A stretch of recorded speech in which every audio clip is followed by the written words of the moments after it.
Imagine that in a moment's notice, you have been cut off from society. Every earthly support, including your job, the hospitals, daycare centers, schools, colleges, welfare payments, housing assistance, and the freedom to travel, are no longer accessible. In the last great conflict, those who are loyal to God will see every earthly support cut off.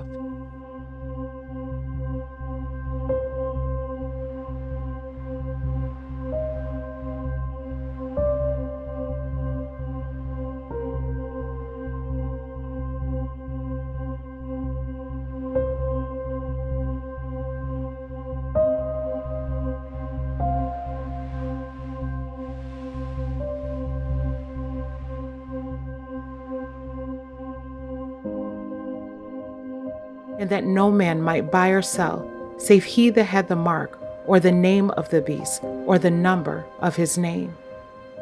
We are on the very verge of the time of trouble, and perplexities that are scarcely dreamed of are just before us.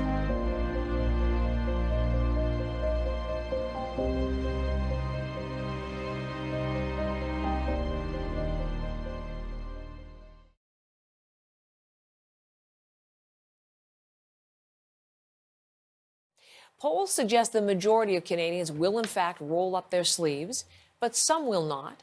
And at least one province, Ontario, says anyone who does not will likely face ongoing restrictions while the rest of the population gets back to sort of normal life, Laura. Yeah, so this is this kind of futuristic idea where we actually have a requirement to get a certificate of vaccination before we can do things. So yeah, some kind of a card that you would carry that proves you've had your 2 shots of the vaccine. Could be 1 shot if it is a 1-shot vaccine, but most look like they will be 2. So once you're fully immunised, you'd have what's been described as a vaccination card, vaccination passport.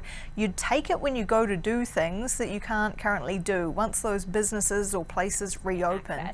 And so then what does life start to look like? Do we have to have that certificate of vaccination before getting on a cruise ship or getting on a plane, for example? Experts I've talked with say that is a possibility. It's going to be really important for people to have for travel purposes, perhaps for work purposes, for going to theaters or cinemas or any other places where people will be in closer physical contact when we get through the worst of the pandemic. So yes, that will be essential for people to have that.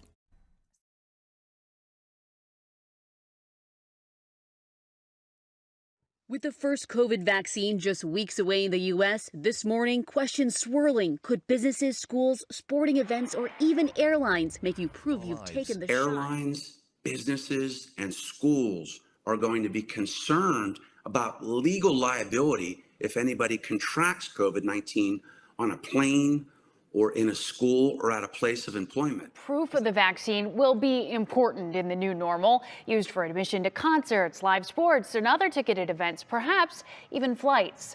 IBM and Clear, the tech company who offers expedited airport security screenings now, have been working on a new health pass app. Several companies are working on these so-called vaccination passports, like Clear, IBM, and Change Healthcare, working in partnership with various airlines and grocery stores like Albertsons and Walgreens. Businesses and large venues could ask for proof of a vaccine from the app, similar to pulling up a boarding pass on your phone. And Ticketmaster says it's exploring options like smartphone verification systems for vaccination status and negative tests. Okay, so this is how it would work. For companies like Clear, you would link your lab data to the app. It would show green if you've taken the vaccine, red if you haven't. This is an easy, quick way to get hundreds or thousands of people into a venue, and these companies assure me that it is very safe, just like going through TSA. Meet Jane. She's eager to cheer on her favorite team at the stadium, get back to her favorite restaurant, and even get back to the office. Health Pass is the solution for your business to allow safer access, while providing Jane the confidence to get moving. Jane opens the Clear app and verifies her identity with a photo and real-time health insights. Clear's developed touchless technology can take her temperature and confirm Jane is Jane, so she can walk in with confidence.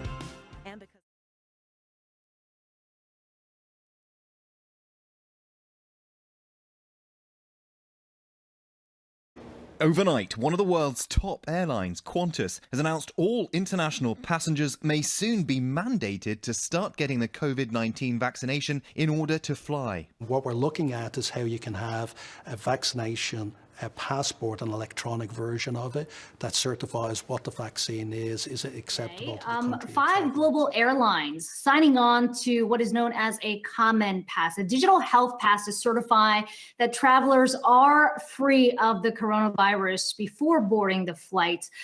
Potentially could catch on as we see more and more countries looking to reopen their borders after so many months of a lockdown. We're talking about the International Air Transport Association, IATA, which is the industry body. They want to roll out a mobile phone app that will have your certificate of vaccination and your certificate of COVID-19 testing within the last hours or so before the flight, before you're allowed to get on board an aeroplane. And the other issue is, passengers want to be absolutely assured that when they go to an airport terminal and then onto an aeroplane, they're not going to be next to somebody who's got COVID-19. While the world still waits for a COVID jab, China has come up with a way to limit the virus's spread. It's calling for a global firewall in the form of a global system of QR codes that would allow cross-border travel to resume. Again, we have to be very cautious with technology because once we turn this on, it's very hard to turn off. They will never relinquish. I mean, passports during World War I were supposed to be temporary, and we're still stuck with it. The more that this continues, it's going to be difficult to navigate in society without having the vaccine. So it's going to become a matter of course. But yes, there is a likelihood that you may be required in certain instances to take the vaccination or to show proof of the vaccination.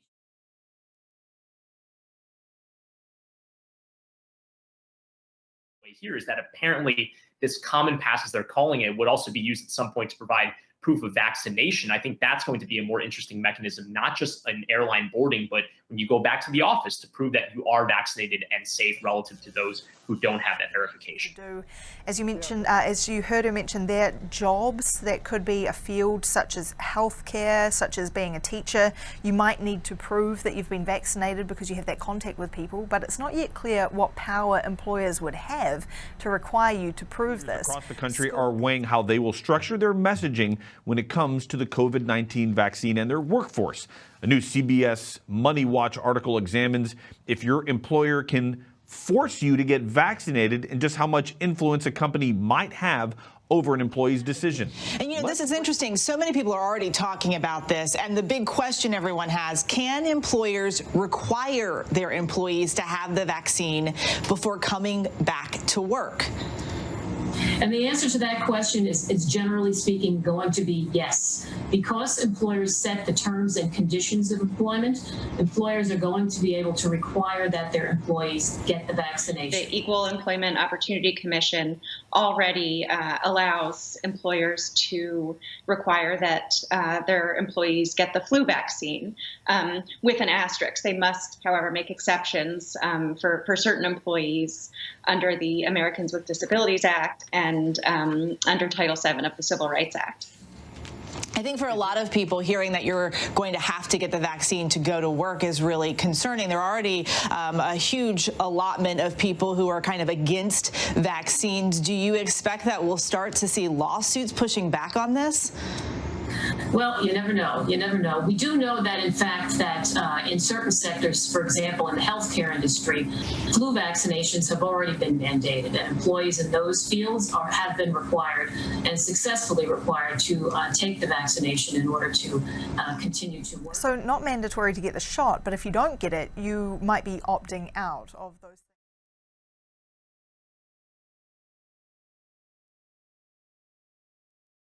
Sao Paulo state in Brazil is making the coronavirus vaccine mandatory for its 46 million inhabitants. So I guess the question is, though, how do you force people to take a vaccine? I mean, do you punish them if they don't? How do you keep track of it? What's the plan? We can't force someone to take a vaccine. That's clear. And because we want to make sure that people say they only would want it. And we want to make sure we have all the information they need, as well as all the safety information, etc. What we can do is to say sometimes for access or ease in getting into certain settings, If you don't have vaccination, then you're not allowed into that setting without other protection and promote materials. You have people can't join schools, they might not be able to get benefits they would otherwise be able to get. So the vaccine is mandatory, but in no way is it forced to be. People need to take it like someone's going to tie you down and give you the vaccine. It's more or less disqualifying you from joining into society in a lot of different ways. So what may be mandatory is proof of immunization or vaccination with a proper product in order to have latitude and freedom to move around in certain, like to access into long-term care facilities or the hospital, different things. We haven't gone there yet, but we would make it mandatory for access in, and sometimes being excluded if there's a risk or a hazard going on. So it's more of facility of movement and around that, not that someone is going to be forced to take it against their will.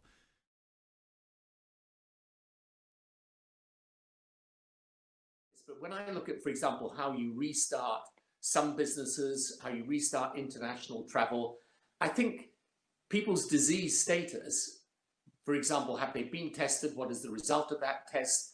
Have they had the disease? Do they have the disease? I think unless you're able to record some of this data in a way that people can use, it's going to be difficult to go back to anything like a near normal. Throughout the pandemic, we know that the world has changed and government must change with it.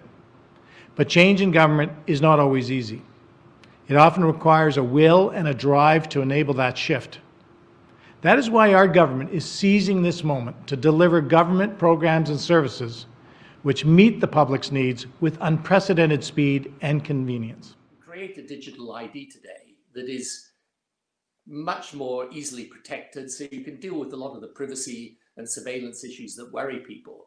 But it's a natural evolution of the way that we're going to use technology in any event to transact daily life.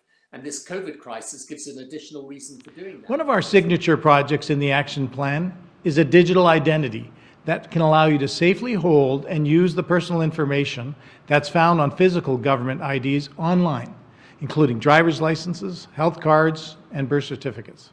Starting in January, the government will consult with industry on how the province could introduce a secure digital identity for Ontarians by the end of 2021. Hello everyone, meet Lucy, student in psychology, and me, her digital ID wallet issued by the government to offer a wide range of identity services. Let's have a closer look at what I can do. I can help governments to better communicate with citizens.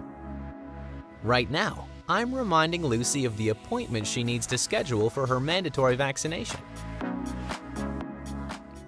The United Nations is ready to digitally transform how it deals with identity. All of your personal, HR, medical, travel, security, payroll and pension data in the palm of your hand, giving you full control on what you share and with whom. With blockchain and biometrics, the UN Digital ID makes verification efficient, secure, transparent, immutable, portable and universal. What do you make of digital ID cards then? Are they long overdue? So I think when it comes to digital ID cards, we can see that the future is moving towards a digital era, and it makes sense to have things that are digital. However, the issue here isn't about having digital ID cards, it's about having a central database by government that we don't necessarily feel comfortable or trust with our personal data. The Sabbath will be the great test of loyalty, for it is the point of truth especially controverted. When the final test shall be brought to bear upon men, then the line of distinction will be drawn between those who serve God and those who serve him not. In the last great conflict of the controversy with Satan, those who are loyal to God will see every earthly support cut off. Because they refuse to break his law in obedience to earthly powers, they will be forbidden to buy or sell. It will finally be decreed that they shall be put to death. See Revelations 13:11 through 17. But to the obedient is given the promise, he shall dwell on high. His place of defense shall be the munitions of rocks. Bread shall be given him, his water shall be sure. Fear none of those things which thou shalt suffer. Behold, the devil shall cast some of you into prison, that ye may be tried. Be thou faithful unto death, and I will give thee a crown of life.